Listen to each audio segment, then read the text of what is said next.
umuhanzi n'umuririmbyi w'icyamamare Kizito Mihigo ejo yarafashwe arafungwa ni mu kanya mu makuru yo mu biyaga bigari.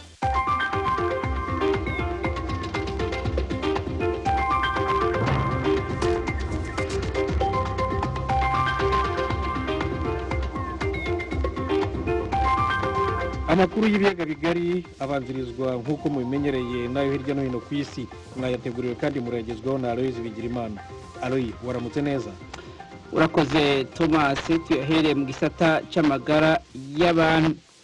Ishiramwe mpuzamakungu ryita ku magara y'abantu mwese rishikiriza ko kugira iby'abandura hamwe n'abahitanwa n'umugera corona canke COVID-19 mu yandi majambo mu ntara y'Ubushinwa ya Hubei yongera biterwa n'uko Ubushinwa bwahinduye uburyo busuzuma abantu kandi bagatangazwa.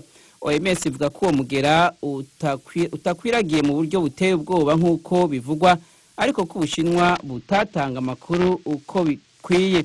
Ku bw'izo mpinduka, OMS yemeza ko abanduye mu Bushinwa ubu baba ibihumbi 60, abo umaze guhitana nabo bakarenga 1,300, ariko kandi abo bose bashobora kwiyongera. Mu twigoro two guhangana n'ico kiza, OMS ivuga ko umugwi w'abahinga mpuzamakungu bazotangura gushika mu Bushinwa mu minsi iri imbere, kandi ko ari abashakashatsi n'abahinga karuhariwe mu by'amagara y'abantu bava mu bihugu bitandukanye ku isi. Sena ya Leta z'Ubumwe za Amerika yaratoye yongera iremeza integuro y'itegeko ribuza Perezida Donald Trump gukoresha igisirikare ca Amerika mu gutera Iran kiretse abiherewe uburenganzira na Kongere ya Amerika. Abasenateri bake b'abarepublikane bariyunze na bagenzi babo b'abademokrate yaje ku munsi wa kane mu kwemeza iyo nteguro y'itegeko ku majwi 55 kuri 45. Gitezwe ko Perezida Donald Trump abihakana mu gukoresha ububasha bwa veto mu kuvuga ko ari ingingo mbi imugabaniriza ububasha bwo kugomora ingabo zigatanguza intambara. Ibwirizwa shingiro rya Amerika riha ububasha Kongere bwo gutangaza intambara, ariko abaperezida ba Amerika nabo barahabwa ububasha bwo kugomora ingabo mu gihe igihugu kibangamiwe mu buryo busaba ko byihuta ko kitera intambara. Washington, ijwi ry'America. Igisirikare ca Mali cyatangaje ku munsi wa kane ko cyasubiye kwigarurira igisagara ca Kidali kiri mu buraruko bw'ico gihugu inyuma y'imyaka 6 kiri mu minwe y'intagondwa z'abatuarege zigendera ku byiyumviro bya Kisilamu. Ukwinjira kw'abasirikare ba Mali muri Kidali ni intambwe ikomeye kuri leta ya Mali mu kurwanya iterabwoba, nkuko byashyikirijwe n'umukomanda w'ico gisirikare atashimye ku izina ryiwe rigaragara. Ivyo byemejwe kandi n'inteko za ONU zo mu mugwi wa MONUSMA zagiye kugarukana amahoro muri Mali. Abasirikare ba Mali baheruka guhonyuza ibirenge muri Kidali mu 2014 inyuma yo kwirukanwa n'abatuare barwanya ubutegetsi bwa Mali. Igihugu cha Venezuela cyashikirije jo kuwa kane ko cyasavye sentare mpuzamakungu mpanavyaha CPI gutohoza ku bihano Amerika yafatiye leta ya Nicolas Maduro ko bishobora kwitwa ibyaha ku kiremwa muntu.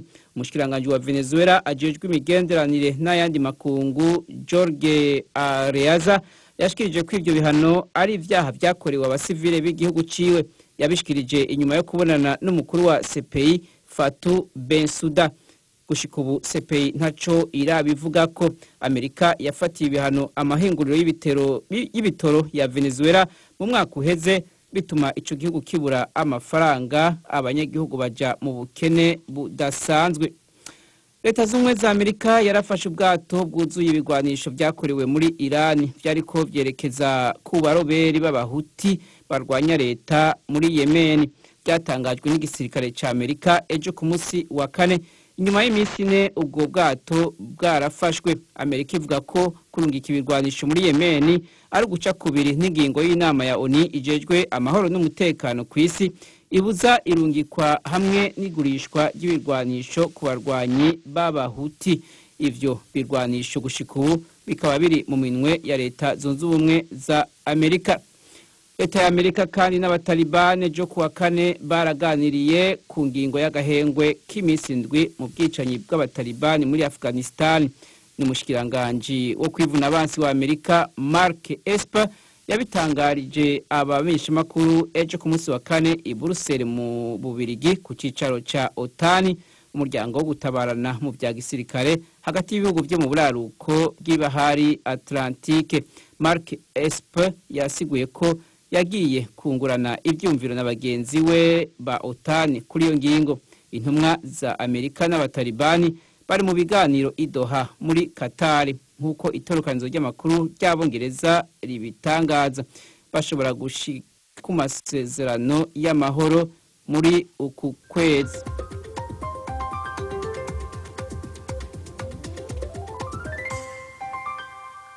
Aloise Bigirimana, urakoze ku makuru yo hirya no hino ku isi utugejejeho. Nshuti zacu, mbibutse ko mwumva radio ijwi ry'Amerika ivugira Washington DC mu Kirundi n'Ikinyarwanda. Usibye ku maradiyo yanyu rero nimudukurikire no ku rubuga rwacu rwa internet radio yacu voa.com.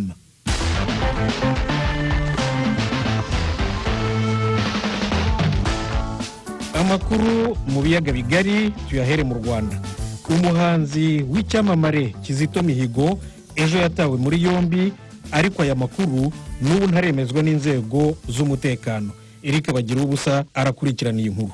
Amakuru ifatwa ry'umuhanzi w'icyamamare mu Rwanda bwana Kizito Mihigo yatangiye gucaracara ku mbuga nkoranyambaga mu gitondo cyo kuri uyu wa kane.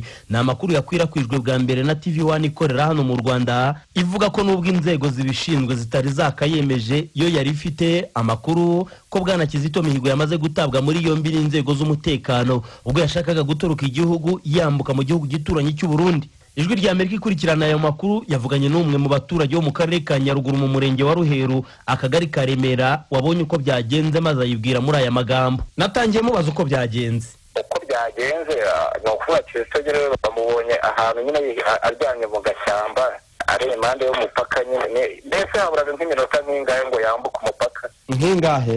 Yewe hari hasigaye nk'iminota nk'icumi wenda cyangwa hagati y'itanu n'icumi niho bamufatiye nyine ku mupaka nyine. Ubwo ngubwo urabyumva nyine, mbonye afatwa n'abasirikare n'ubu ngubu yicaye munsi y'aho turi gukorera. Wowe waba uri gukora iki? Njyewe ndi umusuderi nyine, amutambukije nyine aho twakoreraga. Yambaye ate? Yambaye neza, imyenda y'imbeho, yari yambaye na fime n'igikapu kinini cyane ahetse mu mugongo nyine. Babwiwe n'iki ko yaragiye gutoroka? Ikibi babwiye ni cyuko yashatse no gutanga amafaranga ngo bamwambutse. Abamubonye bwa mbere nyine babicece kubera kubivuga, asanga 300 baranga bahamagara abasirikare nyine. Ababibonye ni bande? Ni abaturage? Ni abaturage bamufashe. Kugeza ubu ngubu rero arinzwe nande? Arinzwe n'abasirikare n'abapolisi. Ubu tuvugana gutya? Ubu tuvugana kuva aho ndi n'ahari na munota urimo. Hari ibisobanuro bari kumubaza? Ntabwo dusungereye ubu tuvugana, ntabwo dusungere kuko bamutambukije mu isantere y'Amakuru, bamumanukana nyine n'abanyeshuri bamushungereye nyine. Ubwo bamwicaje ku gahanda nyine kayira kajya ku gisirikare nyine. Aho bavuga yaragiye gutoroka anyuze mu mupaka uzwi, ni ahantu hameze hate? Ntabwo ari umupaka uzwi kuko yari ari guca mu tuntu tw'udushyamba nyine tw'ibihuru. Mu kiganiro n'umuvugizi w'urwego rw'ubugenzacyaha mu Rwanda RIB Madame Marie Michel Umuhoza yadutangarije bwa mbere ko nawe yarimo abona ayo makuru acaracara, ariko ko akiyashakishiriza hasi no hejuru yaza kuyamenya akayadutangariza no mu zindi nshuro zose zakurikiye. Niko yatubwiraga kandi atwizeza ko nagira icyo amenya akidutangariza. Birumvikana ko tuza gukomeza gukurikirana iby'iyi nkuru. Mu nshuro zose Ijwi ry'Amerika yagerageje gutelefona bwana Kizito Mihigo kuri telefone ye ngendanwa, twasangaga itari ku murongo. Kenshi twakunze gusubizwa mu ijwi rigira riti le numéro composé n'est pas accessible en ce moment. Veuillez rappeler ultérieurement. The telephone number you've dialed is not available. Please try again later. Icyakora amakuru yakomeje gucicikana ku mbuga nkoranyambaga yo aremeza ko umuhanzi Kizito Mihigo yarangije gufatwa agafungwa. Uretse amakuru ari kuvuga yo gushaka gutoroka k'umuhanzi Kizito Mihigo, Ijwi ry'Amerika ntiyabashije kumenya niba hari ibindi birego yaba yagirizwaga bikamubera intandaro gushaka gutoroka igihugu. Umuhanzi Kizito Mihigo wamamaye mu ndirimbo zibumbatiye insanganyamatsiko z'ubumwe n'ubwiyunge ndetse n'izihimbaza Imana mu kwezi kwa 9 2018 nibwo yasohotse mu gihome ku mbabazi z'umukuru w'igihugu Paul Kagame. Ni nyuma y'imyaka inafunzwe kuva mu 2014 ubwo yashinjwaga ibyaha birimo no gushaka kwivugana bamwe mu bategetsi bakuru b'igihugu barimo na Perezida Paul Kagame. Icyo gihe kubera kuburana yemera ibyaha niho haturutse impamvu nyoroshya cyaha zo kumugabanyiriza igihano akatirwa imyaka 10 y'igifungo nyuma za guhabwa imbabazi. Idosiye y'umuhanzi Kizito Mihigo yarimo umunyamakuru Bwana Cassien nta muhanga kugeza ubu wemeje ko yatorotse ubutabera. Uyu yari yakatiwe gufungwa imyaka 25. Irimo kandi umudemo Jean Paul Dukuze umuremyi we wakatiwe gufungwa imyaka 30. Wagira ubusa ijwi ry'America i Kigali. Eric urakoze.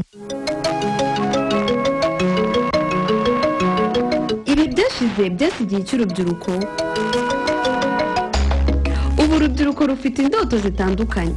Ese urubyiruko rukora iki rutegura ejo harwo hazaza? Urashaka gusangira n'urundi rubyiruko icyo uteganya mu gihe kizaza? Kurikirijwe by'urubyiruko mu kiganiro ejo. N'urubyiruko twigire kuri ejo hacu hashize twubaka ejo hatubereye.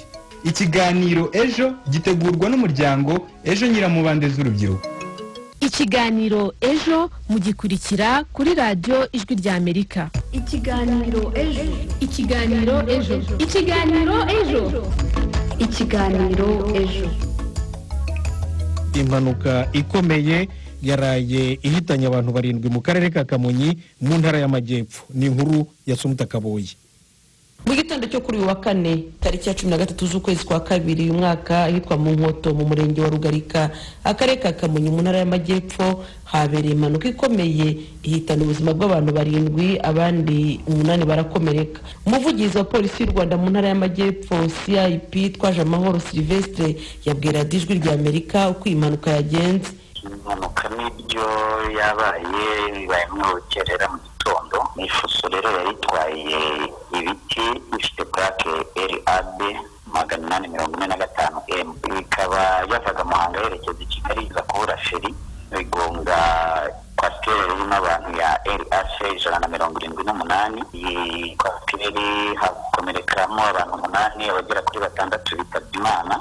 Niza no guta umuhanda igonga indi modoka ya double cabin yari iri muri uwo muhanda nawe yitaba Imana babuze ubuzima bose n'abantu 7. Hanyuma ikigaragara nuko izi modoka zose zagonzwe zazamukaga zerekeza za Muhanga.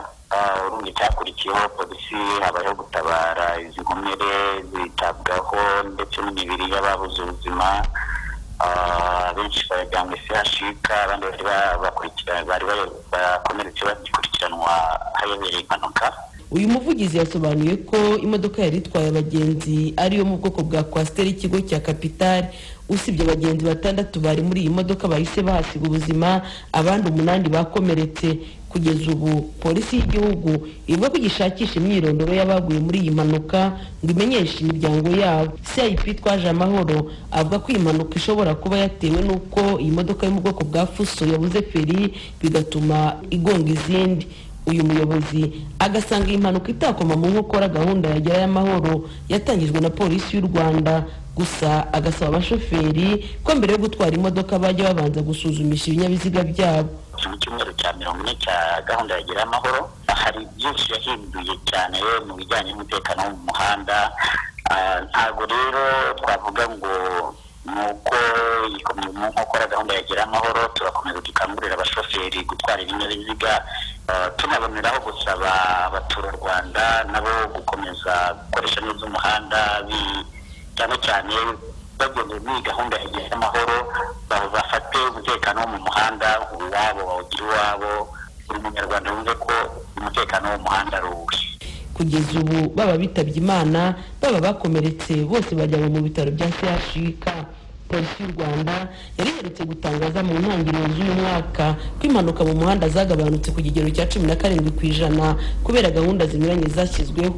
Izo gahunda zirimo kubuza abantu gutwara ibinyabiziga banyoye ibisindisha, gushyira kamera mu mihanda ndetse na gahunda ya amahoro imaze igihe yigishwa. polisi ivuga ko impanuka zabaye mu mwaka wa 2018 zanganaga n'ibihumbi 5611 kubera ubukangurambaga bunyuranye. 2019 z'ibihumbi 4661. Polisi y'igihugu isobanura ko impanuka nyinshi zahitanaga ubuzima bw'abanyarwanda zaterwaga n'abatwara ibinyabiziga basinze, ubu zagabanutse kugera kuri 42%. Uru rwego ariko rusobanura ko nubwo umubare w'impanuka wagabanutse mu mwaka ushize wa 2019, ariko umubare w'abaguye mu mpanuka uri hejuru ugereranije n'umwaka wa 2018. Imibare ya polisi y'u Rwanda igaragaza ko mu mwaka ushize abantu bagera kuri 973 baguye mu mpanuka, mu gihe umwaka wa 2018 abaguye mu mpanuka bageraga kuri 597. Polisi ikavuga ko muri mwaka wa 2020 hazabaho kongera kamera mu mihanda zifata amajwi no gukomeza gusobanura gahunda ya Gerayo Amahoro.